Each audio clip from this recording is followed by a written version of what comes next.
Wonderful morning everyone, welcome to HT classes. So हम अपना chapter कर रहे थे, chapter first what democracy why democracy. इसका हमारा फर्स्ट पार्ट रेडी हो चुका है।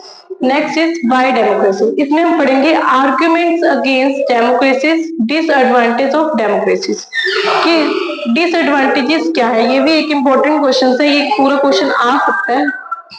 डिसएडवांटेज ऑफ डेमोक्रेसी, ठीक है।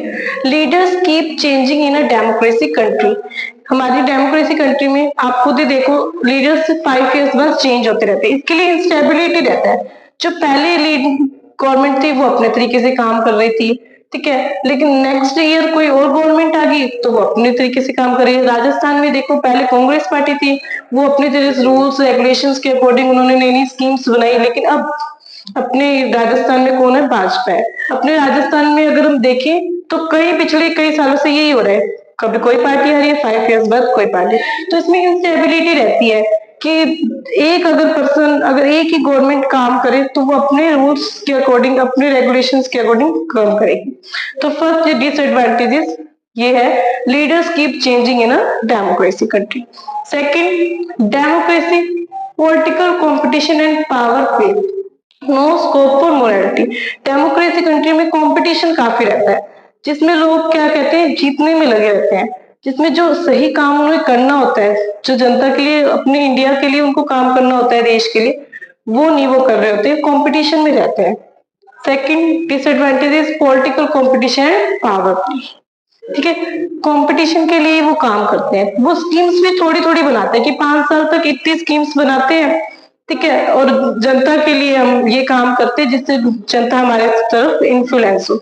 उसके बाद थर्ड देखो, so many people have to consulted in a democracy, it leads to delay. अब डेमोक्रेसी काम में आपको पता ही होगा काफी देर लगती है। अगर हम कोई फाइल दे के आते हैं किसी ऑफिस में, गवर्नमेंट ऑफिस में, तो आपने ऐसे सुना होगा, अभी फाइल दूसरी ऑफिस में गई है, अभी फाइल दूसरी ऑफिस में गई है, तो थोड़े दिन लगेंगे। तो डेमोक्रेटिक अगर कंट्री है, उसमें काम में क्या आएगी? डिलेज आएंगे।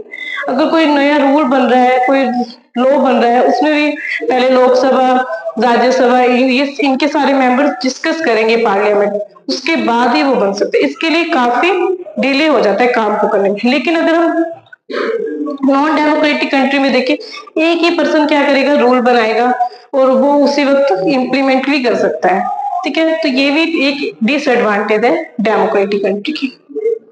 Elected leaders do not know the best interest of the people, leads to wrong decision। अब इलेक्टेड लीडर्स हैं, कई लीडर्स ऐसे होते हैं कि हाँ डेमोक्रेटिक में बहुत अच्छे होते हैं, लेकिन कई ऐसे होते हैं कि वो अपने ही अंडर वर्क कर रहे होते हैं। पहले उनके पापा थे, उनके मदर थे, फिर वो खुद है, इस टाइप्स में। तो उनको पता नहीं होता कि किस हिसाब से हमारे पॉपुलेशन में हमारी जो जनता है वो काम चाहती है, हमारे इंडिया में क्या क्या चेंजेस होने चाहिए, उनको उसमें नहीं होता।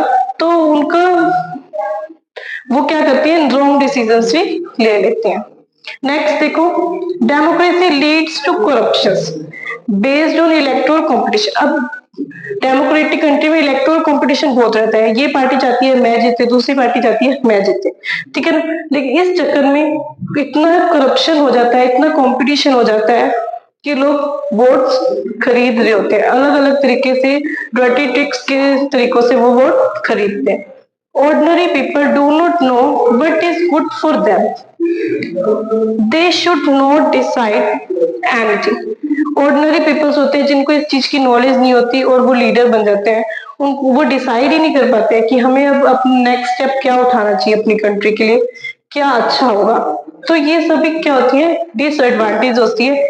ये आपका क्वेश्चन आ सकता है 4 नंबर में, कुछ भी क्वेश्चन कैसे भी बन के आ सकते हैं। आर्गुमेंट अगेंस्ट डेमोक्रेसी ऐसे भी आ सकता है, मतलब लाइन चेंज कर देंगे, डिसएडवांटेज ऑफ डेमोक्रेसी। तो